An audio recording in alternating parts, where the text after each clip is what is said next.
So she sends Bishop back in time. No, just his consciousness. Into his younger self. His younger body.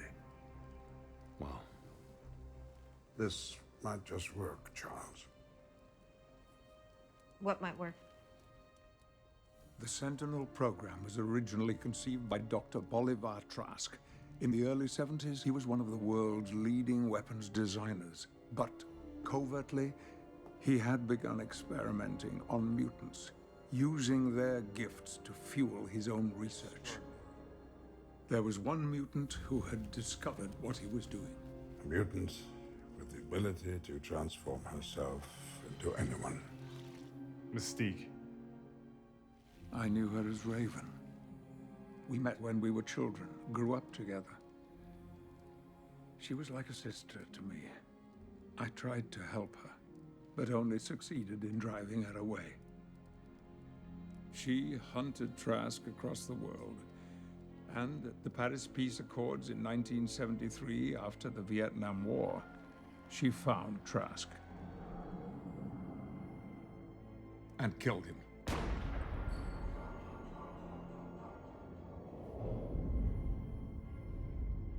It was the first time she killed him. Wasn't her last. But killing Trask did not have the outcome she expected. It only persuaded the government of the need for his program. They captured her that day, tortured her, experimented on her. In her DNA, they discovered the secrets to her powers of transformation.